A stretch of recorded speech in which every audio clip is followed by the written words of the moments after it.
Welcome to part one of the couch build. I don't have all the components and pieces. You will find when you get into building certain projects, it's cheaper to buy stuff off Amazon.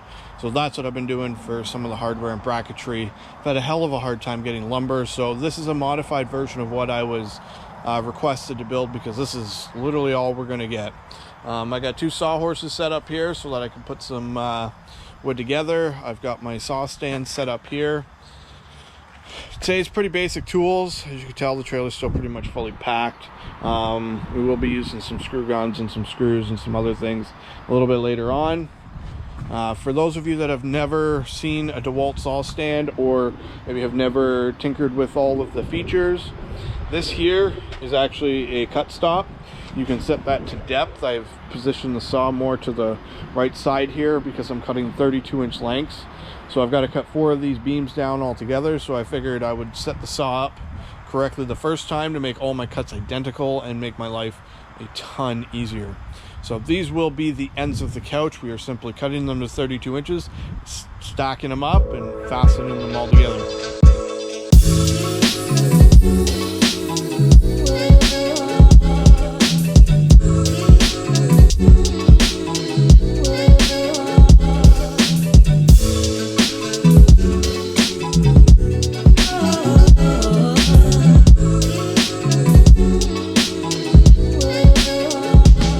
Now 12 equal length pieces, 32 inches.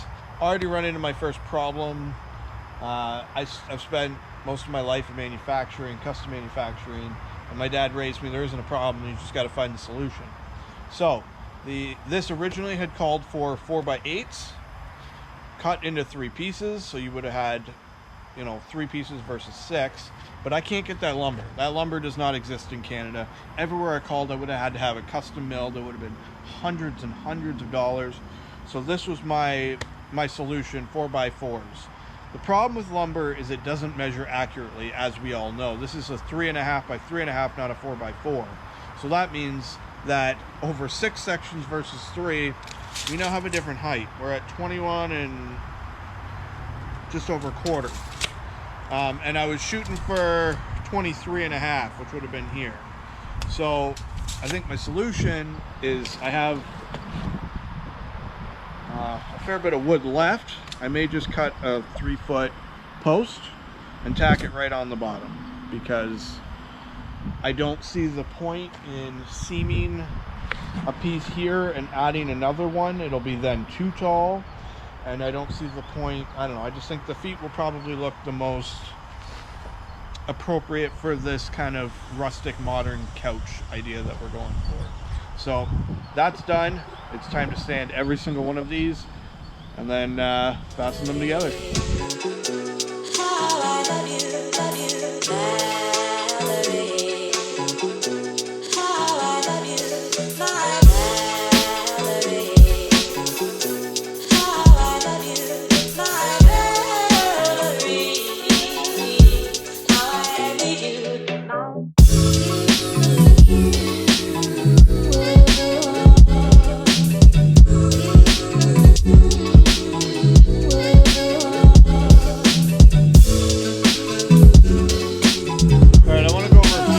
Points, and then my secret weapon of life.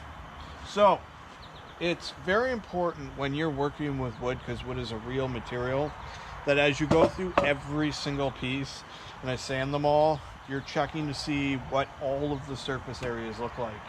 Because this, if I screwed these together like this, would look stupid. It looks sloppy. It looks like you weren't paying attention. You just screwed them all together when you could have just simply turned it and gotten a nice finished edge and hidden the imperfect edge. I did take some time when I went through the hardware store to make sure that the lumber was the best I could get off the rack. Because of COVID, availability is very, very, very limited. So I did what I could, the best I could, to get the best wood I could. And this is what I ended up with. So spending an extra minute and just knowing your lumber and what you're kind of working with and how you want them all to piece together is very, very important. And then secondly, because this is an outdoor couch, I am going to drill probably 4 or 5 holes and bury some very substantial, probably 3-inch deck screws into this. which will do a great job of holding it all together, but it is always suggested you put something in there as a laminate tool. Wood glue would be my preference, but this is going to sit outside. So then I go to my second preference, silicone, clear silicone. This is an industrial strength silicone. You cannot buy this in stores. I buy this through my dad. We use it on the RVs. And it sits for, I don't know, 10 to 15 years in the sun on the roof of an RV, and it holds up really, really well. It also holds everything together. So we can silicone solar panels to the roof. We're talking plastic to aluminum, and it will ride there for 25 years without any issues. I've silicone parts on my car, siliconed a wing to the back, and that thing held on to 200 kilometers an hour without any issues.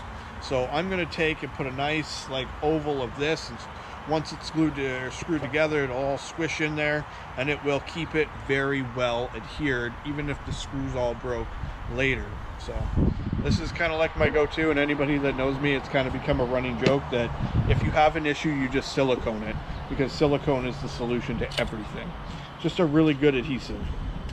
So a few quick pointers, let's get to work. I would cry, oh, baby, oh, I would cry, oh, baby, oh, baby, don't you, oh, baby,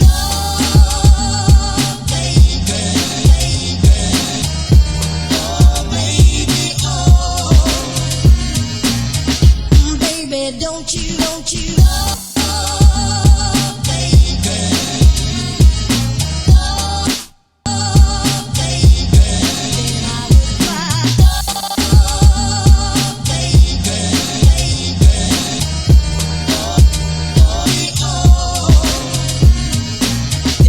baby, then I would cry, oh, baby, then I would cry, oh,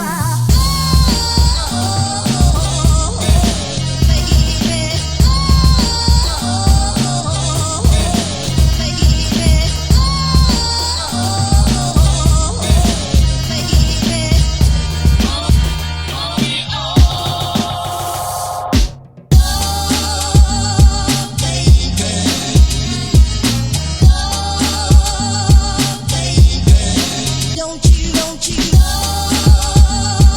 baby, oh,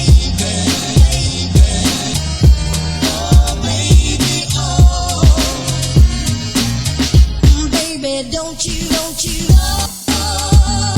baby,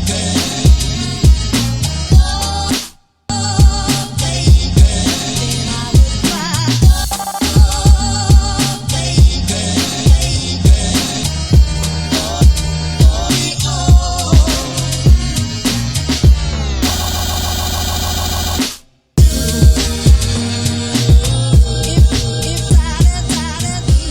we have completed the end. I did end up adding feet. This was kind of a last minute thing once I got them all screwed together, and I kind of assessed the situation to see what was going on. I feel like feet are the best option. It's not very tall to begin with. It's 2 and a bit feet. The bottom's going to be about 8 inches, and on the back it's going to be kind of a low lounge couch, which is honestly pretty cool. I'm actually pretty happy with how this has turned out overall. I am going to wrap up part 1 at this stage. This was the biggest stage. I'm going to give this a little bit more sanding on the ends just to smoothen these up a little bit more. And then I'm going to cut the bench part, which again is just 4 cuts. I'm going to cut them to probably 90 inches from 96. Take 6 inches off. I figure 30 inches per kind of person is pretty generous and adequate. And then I gotta figure out how to put this all in the trailer. They're calling for thunder showers now, so my day is getting cut a little short. So that is part 1. Any questions, leave them in the description below. Part 2, we will be putting L brackets on. We'll be talking about the angle I'm putting the rear back, and we are going to be assembling and staining it. But that will be done on site once we get to the client's house. So that's it. Hope everybody enjoyed. Odd Job Bob, taking care of business.